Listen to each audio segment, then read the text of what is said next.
അനധികൃത ഇന്ത്യൻ കുടിയേറ്റക്കാരെ അമേരിക്ക നാടുകടത്താൻ തുടങ്ങിയതായി റിപ്പോർട്ട്. യുഎസ് സൈനിക വിമാനം C-17 ഇന്ത്യയിലേക്ക് കുടിയേറ്റക്കാരുമായി പുറപ്പെട്ടെന്ന റോയിറ്റേഴ്സ്. 5000 പേരെ കൂടി ഉടൻ അയക്കുമെന്ന സൂചന. അതേസമയം ഇന്ത്യ ഇക്കാര്യം സ്ഥിരീകരിച്ചിട്ടില്ല.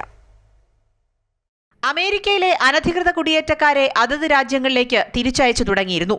ഈ നടപടിയുടെ ഭാഗമായാണ് ഇന്ത്യക്കാരെയും തിരിച്ചയക്കുന്നത്. ആദ്യ സംഘം യുഎസ് സൈനിക വിമാനത്തിൽ പുറപ്പെട്ടുവെന്നാണ് റിപ്പോർട്ടുകൾ.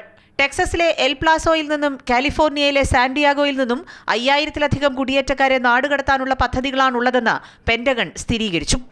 അമേരിക്ക തയ്യാറാക്കിയിട്ടുള്ള അനധികൃത കുടിയേറ്റക്കാരുടെ പ്രാഥമിക പട്ടികയിൽ 18,000 ഇന്ത്യക്കാരുണ്ടെന്നാണ് റിപ്പോർട്ട്.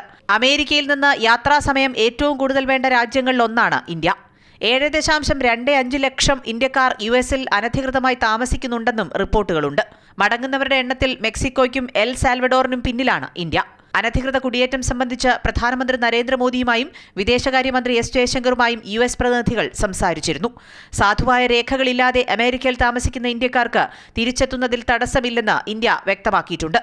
ഇതുവരെ സൈനിക വിമാനങ്ങൾ ഗ്വാട്ടിമാല, പെറു, ഹോണ്ടുറാസ് എന്നിവിടങ്ങളിലേക്ക് കുടിയേറ്റക്കാരെ എത്തിച്ചിട്ടുണ്ട്. കൊളംബിയ 2 US C-17 കാർഗോ വിമാനങ്ങൾക്ക് ലാൻഡിംഗ് അനുമതി വിസമ്മതിച്ചതിനെ തുടർന്ന് 4 വിമാനങ്ങൾ മാത്രമേ ഗ്വാട്ടിമാലയിൽ ലാൻഡ് ചെയ്തുള്ളൂ. പകരം കുടിയേറ്റക്കാരെ കൊണ്ടുപോകാൻ കൊളംബിയ സ്വന്തം വിമാനങ്ങൾ അയച്ചു. അനധികൃത കുടിയേറ്റക്കാരെ ഒഴിപ്പിക്കുന്ന നടപടി സുഗമമാക്കുന്നതിനായി ട്രംപ് ഭരണകൂടം US സൈന്യത്തിന്റെ സഹായവും തേടിയിട്ടുണ്ട്. ഇതിന്റെ ഭാഗമായി US മെക്സിക്കോ അതിർത്തിയിലേക്ക് കൂടുതൽ സൈന്യത്തെ അയക്കുമെന്നും റിപ്പോർട്ടുകളുണ്ട്. News desk, Amrita TV.